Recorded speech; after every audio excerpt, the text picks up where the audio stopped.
راشد خان، سعید اجمل سب نے سکلین سے اس گیم کی تربیت حاصل کی اور اسے اپنا کرکٹ کا حصہ بنایا۔ دوسرا صرف ایک گیند نہیں تھی بلکہ ایک انقلاب تھا۔ مشہور آف اسپنر خود مرلی دھرن نے کہا کہ میں نے دوسرا جو بولنگ ہے وہ سکلین مشتاق سے حاصل کی ہے۔ اس نے دکھایا کہ محنت، لگن اور تجربے سے سب کچھ نیا ایجاد کیا جا سکتا ہے۔ سکلین مشتاق نے ثابت کر دیا کہ اگر ایک کھلاڑی میں جذبہ اور صبر ہو تو وہ نہ صرف اپنے ٹیم کے لیے بلکہ پوری دنیا کے لیے ایک مثال بن سکتا ہے۔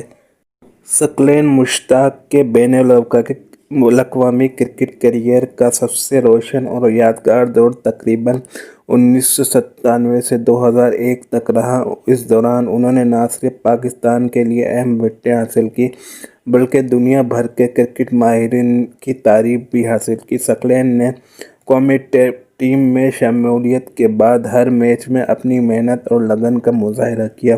ان کی بولنگ میں قدرتی قابو، گیند کی گھومتی حرکت اور بیٹسمین کے کھیل کو پڑھنے کی صلاحیت نے انہیں ایک منفرد بولر بنا دیا۔ ابتدائی میچز میں ہی انہوں نے اہم وکٹیں حاصل کرکے ٹیم کی کامیابی میں اہم کردار ادا کیا۔ ان کا سب سے یادگار لمحہ 1999 کے ورلڈ کپ میں آیا۔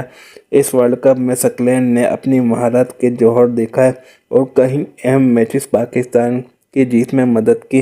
زمبابوے کے خلاف انہوں نے ہیٹ ٹرک بھی حاصل کی۔ خاص طور پر بھارت اور انگلینڈ کے خلاف میچز میں انہوں نے اپنی بولنگ سے سب کو حیران کیا۔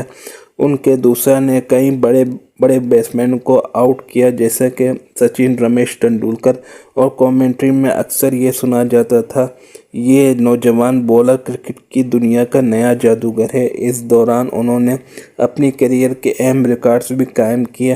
سکلین مشتاق نے ٹوٹل 49 ٹیسٹ میچز کھیلے جس میں انہوں نے 208 وکٹیں حاصل کی۔